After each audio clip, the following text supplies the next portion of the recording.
told that if you just work harder, you'll get ahead. Wake up earlier, grind longer, sacrifice more. But look around. Some of the hardest working people you know are barely scraping by.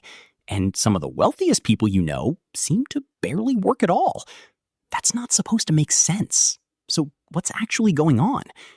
For most of your life, you've absorbed a simple equation. Effort equals reward. Work hard, get rich. Work harder, get richer. It feels fair. It feels like justice. But it's not how wealth actually works. And once you see why, you'll never look at money the same way again. Let's start with a truth that sounds uncomfortable at first. Wealth is not a measure of effort. It's a measure of leverage.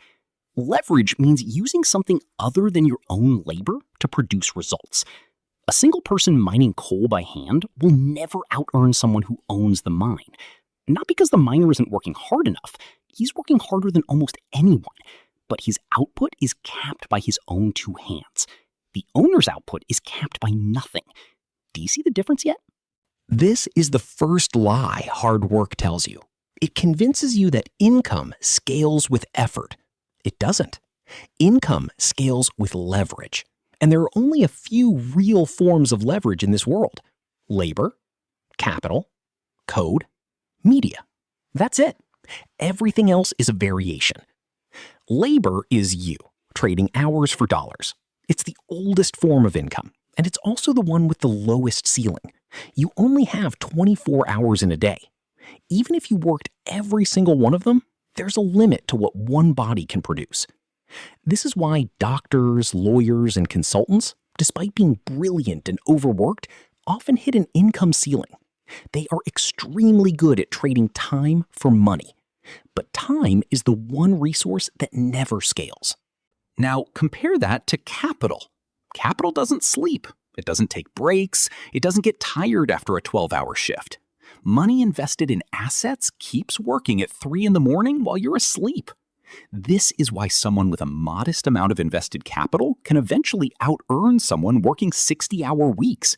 Not because they're smarter, not because they're more disciplined, because their money has been given leverage that their labor never had.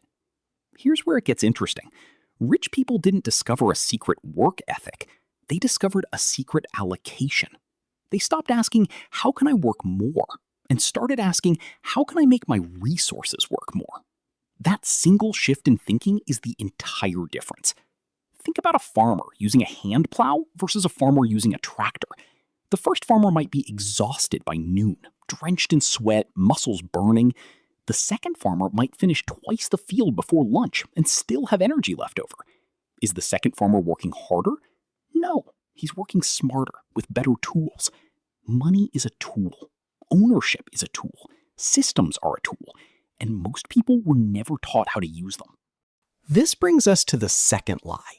You've been told that hard work is rewarded fairly by the market. But markets don't reward effort. They reward value creation, especially value that can scale.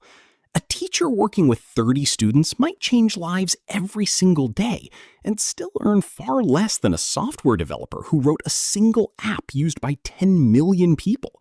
Is the teacher working less hard? Almost certainly not. But the app scales. It creates value for millions of people simultaneously without requiring millions of hours of labor. The teacher's value is capped by the size of the classroom. The developer's value is capped by nothing. This is uncomfortable to hear, isn't it? Because it means the world isn't fair in the way you were told it was. Effort and reward are not directly connected. Value and scale are what determine reward. And scale has almost nothing to do with how tired you are at the end of the day. So why does the myth of hard work persist? Because it's comforting. If hard work equals success, then failure becomes your fault, and success becomes fully earned. It's a tidy moral story. But tidy moral stories rarely match complicated economic systems. The truth is messier. Some people are born already holding leverage, inherited capital, access to networks, time and stability to take risks. Others are born with none of that and have to build leverage from nothing, often while working full-time just to survive. Hard work matters here too, but its role is different than you think. It's not the direct cause of wealth. It's the mechanism that lets you eventually acquire leverage if you can survive long enough to build it. This is the counterintuitive twist. Hard work isn't useless. It's just misapplied for most people. You've been taught to work hard inside the labor system, trading hours for wages, when the real transformation happens when you use that labor to acquire leverage instead. A person who works a demanding job for 5 years just to save enough money to buy their first rental property has done something very different than someone who works the same job for 30 years and never invests a cent. Both worked hard. Only one built leverage. Let's talk about time for a moment, because time is where this becomes very personal. Rich people are not immune to time. They still only get 24 hours a day, exactly like you. But they've restructured their relationship with time. Instead of directly trading their hours for money, they use their hours to build assets, systems, or ownership stakes that continue producing money whether they're working or not. This is why some wealthy people appear to not work while still growing richer. Their past effort has been converted into ongoing leverage. It's not magic, it's delayed compounding. Compounding is one of the most misunderstood ideas in personal finance. It sounds like a dry, technical term, but it's really just this. Small, consistent advantages, repeated over time, create massive gaps. A tiny head start in capital, reinvested patiently for 20 years, can outperform decades of grinding labor. This isn't because compounding rewards laziness. It rewards patience and structural position. Two very different things than raw effort. Have you ever wondered why financial advice always says start investing early? It's not really about timing the market. It's about giving compounding as many years as possible to work in your favor. Time is the single ingredient that compounding needs most, and it's the one resource that cannot be manufactured later. This is why someone who starts investing modestly at 22 can end up wealthier than someone who invests aggressively starting at 40, even if the older investor puts in far more total effort. So, if hard work isn't the deciding factor, what should you actually be optimizing for?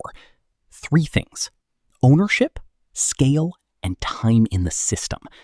Ownership means you stop only trading your hours and start acquiring things. Stocks, property, businesses, skills that generate independent value. Scale means you look for ways your effort can reach more than one person at a time, instead of being capped by a single transaction of your labor. And time in the system means you accept that leverage compounds slowly, and the earlier you start building it, however small, the more room it has to grow. None of this means hard work is pointless. It means hard work is the entry fee, not the reward itself. It gets you in the door. It buys you the first dollars to invest, the first skills to leverage, the first relationships to build a network from. But the reward doesn't come from the hours themselves. It comes from what those hours are eventually converted into. This is why 2 people can work identically hard for identical years and end up in completely different financial positions. One converted their labor into leverage as early as possible. The other kept trading hours for money indefinitely, waiting for the raise, the promotion, the next paycheck, without ever building something that worked independently of their time. Neither of them is lazy. One of them just understood the actual mechanics of wealth sooner. So here's the real question you should be asking yourself. Not, am I working hard enough? But is my hard work being converted into something that can work without me? That single distinction changes everything about how you approach your career, your savings, and your future. Because the truth is, you've never needed to work harder than the wealthiest people around you. You've needed to work smarter, sooner, and with a clearer target. Hard work was never the missing ingredient. Leverage was. And leverage, unlike energy, unlike time, unlike willpower, is something you can start building today, no matter how small the first step looks.